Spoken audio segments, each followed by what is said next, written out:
Good morning. You are listening to National Real Estate Auction Radio. I am your host, Doug Dennison, and we are broadcasting from beautiful St. Augustine, Florida. And when I tell you it's beautiful, it is about 75 degrees here. The sun is shining. What a wonderful day. St. Augustine is the nation's oldest city, and we again broadcasting from WFOY 1240 AM studios.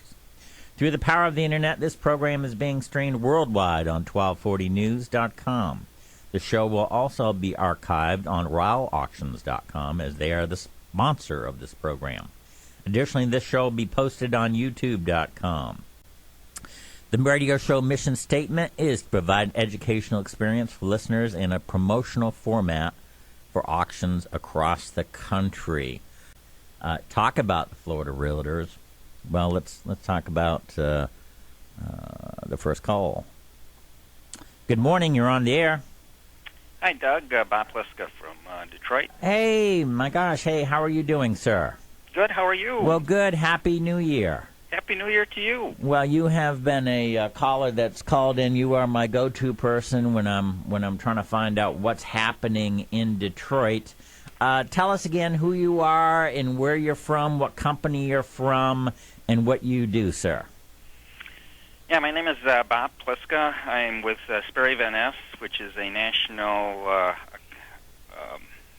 commercial real estate firm. We buy, sell, lease, finance commercial properties. We have 150 locations throughout the country, and there's about 1,000 of us advisors throughout the country.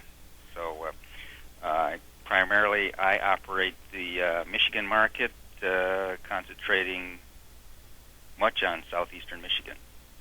Very good, and I want to ask about your market first because you're kind of like the success story up there. I'm going to say the two success stories that I know about, at least, and have been on the radio show in 2012. It seems to be the Detroit market and the South Florida market.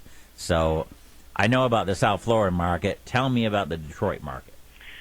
Well, as one economist mentioned, it's the Detroit surprise because we've back in 2008, I think the world was going to write Detroit off for the dead, but now things have definitely turned around in the sense of the auto industry has substantially come back.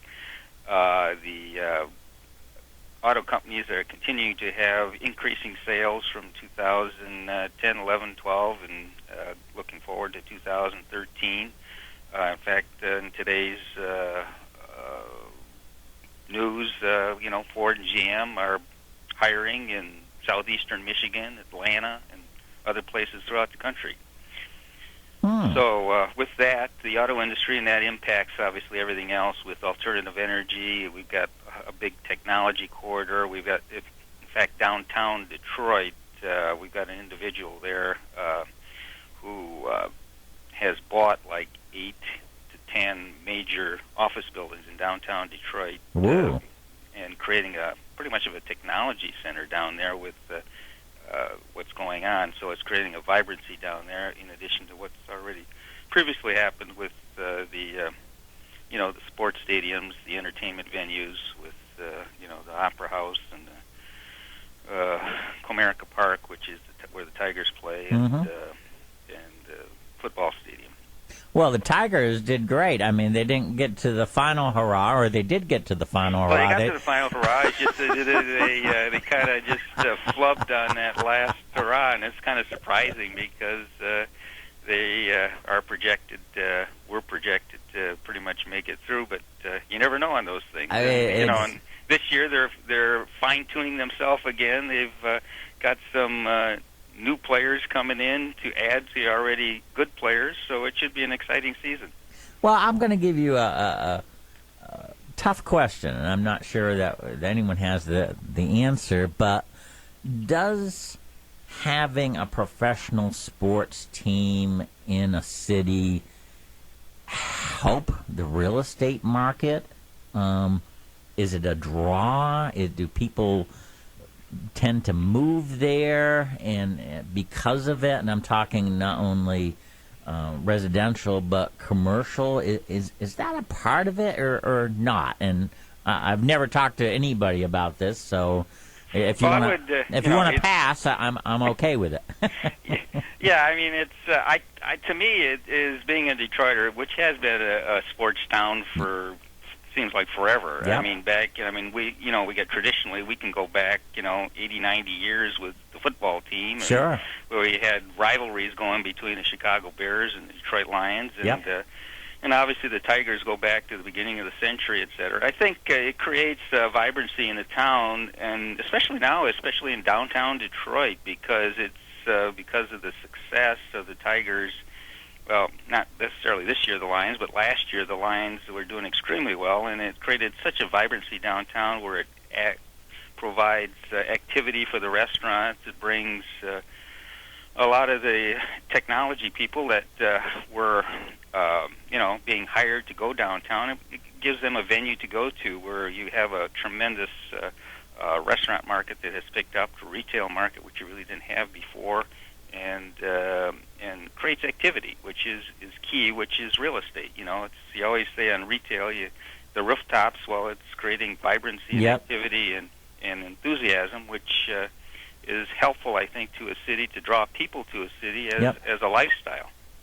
Well, there are many big cities that don't have a vibrant downtown, and sometimes a sports team in a county and city will say, "Hey, we got to regenerate the downtown area at night. It's got to be a place where people want to come," and so they use the opportunity of bringing a ballpark downtown, and probably it's not exactly the same thing in Detroit. But do you think that works? Is that a way to help bring more money down and more residential condos because you're only 3 blocks away from the Detroit Tigers, that kind of thing?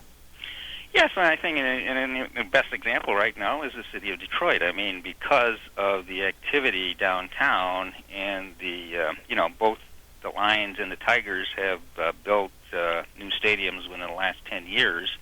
That whole surrounding area is kind of like an entertainment district with the Detroit Athletic Club, the Fox Theater, the Detroit Opera House, and you got a venue that's been created. And with that, condominiums have been developed all up and down that corridor. In addition, there's what they call the New Center in Detroit, which is where Wayne State, has a 40,000 student base, and the downtown, which is probably like a 5-mile area between the two, has created what they call Midtown, which has been extremely vibrant, which has been dead for like 34 years, and now it's really, really come back with the activity and everything else. The Lions were in, as you know, between you and me, we're out in Pontiac, and and since then, in the last 5 years, they have moved downtown, and so you got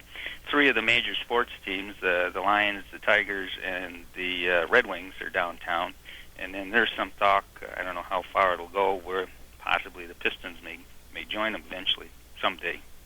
Very nice. Now, you talk about Detroit and Detroit area. You and I you're kind of like an auction lover. You've seen the way and the things that auctions can do, and you and I worked together a few years ago in a very successful one for the state of Michigan. Can you kind of briefly tell our listeners what happened? Because I'm all about government auctions. That's my forte, and I hate it when I see government entities holding on to properties that are costing the taxpayer, on a national scene, billions of dollars. And whenever I go up to Washington, D.C., and they've got 14,000 government surplus properties, and this property costs $6 million a year to hold, and and it hasn't been used for 10 years, and this property cost $1.2 million to hold, and they haven't used it for 5 years. I'm saying to myself, man, they could really learn a lot from Bob Pliska and what happened in the state of Michigan, in the Detroit area, on a government surplus property. So take it away. Yes, we had a government surplus property. What this was a psychiatric hospital in one of the upper scale western suburbs of Detroit, which sat on like 400 acres in a strategic location near an expressways and probably 20 minutes from the Detroit Metro Airport. And what happened was the state closed down that facility because it determined it was a better way to accommodate those particular people that were in that hospital in different ways. So as a result, you had a property that was sitting there costing the state $500,000 a year, $500,000 a year to maintain and operate and so forth. So they went out and tried to sell this property to get off the books because it was costing them the obviously the holding costs, right, and everything else, and they failed 4 times trying to sell it the normal way, and then thanks to yourself and myself and yep. and Louis Fisher, our buddy, and a whole team of individuals we put together in order to auction that property off, and we were able to get the state on that sale, like a $31 million sale on a 400-acre property. And then since then, it's created some revenues for the city that it's in, because currently being constructed right now on that site is a 100,000 square foot medical center for the University of Michigan. You've got an 80,000 square foot retail center being established, and then the city that it's in, Northfield Township, is currently doing some park and recreation area for the residents of its city. So it has turned a eyesore into a benefit to not only the state of Michigan for selling the property, gaining the revenue, but also to the people surrounding that area, that it's being utilized in a better fashion. Well, again, that's the prototype that I need to get out to every congressperson, every elected official, and say, come on, what are you doing? This is the way to do it. And we don't talk about what happens when an abandoned property stays abandoned for 5 years, like the state psychiatric hospital. I mean, what does it do to the businesses in the area? What does it do to the values in the area? Yeah, again, here is a deteriorating property in an upscale suburb that's creating a problem because of, people don't want to be near the property, yep, just because it's, it is an eyesore. It is potentially some danger to the people in the area, with children going onto the property, because, for example, on this property, it had like underground tunnels, and obviously, 20 buildings on the property that were deteriorating. Yep. So there's a potential for liability and being an eyesore. And if that place was running, there's a lot of people coming in, a lot of people coming out. The local businesses benefit from that, and I'm talking about restaurants, and I'm talking about dry cleaners and local pharmacies and office products. And when it's down, all those other properties and all those other businesses are down. So it devalues them. And then if you were trying to sell, it's kind of like when there's a property in your cul-de-sac that is run down, that affects everybody else. And so you have done just a fantastic job in being able to get that thing sold. I was happy to work with you, but $31 million coming back to the state of Michigan, and the other benefit, and this is the benefit that people don't understand, it was costing $500,000 a year for a holding cost, which is just crazy. So I want to thank you and commend you again. Sperry Van Ness is a great great firm, and I've had the pleasure to work with them several times. Bob, tell us how people can get a hold of you, because again, you are the man to talk to if you're talking about Detroit real estate, specifically the commercial area. Well, thanks, Doug. My name is Bob Pliska, Pliska. I'm with Sperry Ness here. My company name is Sperry Ness Property Investment Advisors. I'm based out of Birmingham, Michigan, which is a northern suburb of Detroit. My phone number is 248-433-1400, 248-433-1400. And you also can find me on various other venues like Twitter, Facebook, and LinkedIn. Typically, my handle on Twitter, for example, is RPLISKA, and LinkedIn is RPLISKA. Or you can Google me, and I'm sure it'll come right up. You are the man. I look forward to the next time we work together. I will tell Lewis that you said hi. And again, I look forward to coming out in Detroit and sitting down and having lunch with you sometime soon. Looking forward to it, Doug, and be happy to have you. All right. You take care, Bob. Thanks for calling in. Okay, take care, Doug. Bye-bye. Bye. That was Bob Pliska from Sperry Ness. We did a government surplus together, as we just stated, that saved the state of Michigan $500,000 a year and brought in $31 million to help benefit their budget. Now, in the national scene, when there's 14,000 government surplus properties, and we're not talking about residential properties, we're talking about warehouses, and we're talking about abandoned courthouses, and we're talking about office buildings and pieces of land that are abandoned, that are not doing the area good, that are not bringing any revenue into the local municipalities. These things need to be sold. And what Bob was talking about is really the perfect example for government elected officials everywhere to say, man, that's a great idea. That really helps. That's a win-win. And then when Bob went on to tell our listeners about what's happening on the property now, from a government surplus property that was abandoned to great things in retail, and I think I heard University of Michigan and parks, and just a wonderful thing. So Bob Pliska from Sperry Ness, thank you so much. Again, on my trip to Dallas, FDIC and Freddie Mac and Fannie Mae, talked to people who have been in those places before as very important people. Met at FDIC for a couple of hours. Actually, it was 4 hours on last week, finding out what's happening with banks, what's going to happen in regards to the economy. And really interesting. It seems as though the inventory is going down.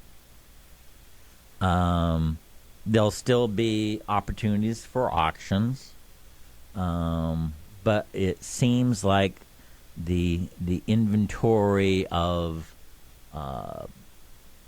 REO, real estate owned property, is going down in those three areas. So that's a good thing for the rest of the economy. That again, there's a whole bunch of other property that needs to be auctioned. I'm going to be going up to Washington again, and at least do the very best I can to convince the elected officials and the government officials that this needs to be done. It needs to be done by auctions, which is the fairest and most transparent way. It needs to be involved with the private sector. I don't think that there's any need for bringing on more government employees at this point.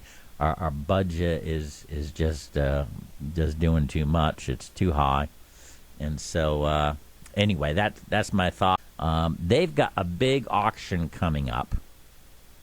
It is 5,200 acres in 4 counties in Georgia. It's going to take place on January 31st. It's going to be on site. I believe there's going to be internet involvement, and so that internet bidders can be involved. It's going to be on site at 3700 Baldy Road in Bartow, Georgia. Again, 5,200 acres. That's a big auction, folks. And I want to make sure that you know how to get all that information and other auctions that are coming up. You need to go online to rowellauctions.com, rowellauctions.com, and you can call them at 800-323-8388. That's 800-323-8388, and they have a whole bunch of auctions coming on board. It's the first of the year. This is when bargains can be had. A lot of auctions are for banks. That's a good thing. And you want to go on rowellauctions.com to find out what's happening with real estate auctions in the country. And also, I'm going to give you a secret. We work with MarkNet Alliance. We were one of the founding members of MarkNet Alliance. And they have 55 different auction companies right now that do auctions across the country. I think it's in 40 states. I'm not sure exactly. But they, on any given day, can have up to 1,000. It's gone over 1,000. I think it happened last year. But normally it's 300, 400, I'm going to guess, auctions throughout the country. So you go on a website, and it's called marknetalliance.com, marknetalliance.com. And it's not just one like Rowell Auctions, but it's 50 of them, 55 of them. And it really is a go-to site if you're a real estate investor and somebody who wants to find out about an auction. And you can say, okay, I live in Iowa. Is there anything upcoming in Iowa? And click there. I live in Texas. What's happening in Texas? So it's a great boon to our company, Rowell Auctions, because we share bidders and we share resourcing. And the real deal is when you have an alliance of 55 different companies that are working together, you can pay the best in technology, not only in staffing but in equipment and technology, new things that are coming up. And so we've got a great bidding system on the internet. You want to check it out. Very easy. And if you go on rowellauctions.com, they even have videos of how to do it. It's pretty easy. Even I can do it. And so you want to go on rowellauctions.com. We are a member of MarkNet Alliance. Next week, be sure to tune in. We have Ed Delgado, the CEO of 5 Star Institute from Dallas. He's going to come on the show. We're hoping to stretch it out more than a 15-minute interview, maybe even 30-minute interview if we can get him for time. He runs the 5 Star Conference. Last year at his conference, he had 5,000 people. But get this, he had Mayor Rudy Giuliani there. He had Bill Clinton there. Former President Bill Clinton. He had former President George Bush there. I mean, this is a place that is hopping in Dallas on this once a year, 4 or 5 day conference that people come from around the world to be there, to learn, to meet people, to get business. And so you'll want to tune in next week. Again, Ed Delgado, CEO of the 5-Star Institute, involved with DS News. You don't want to miss it. So I will see you next week.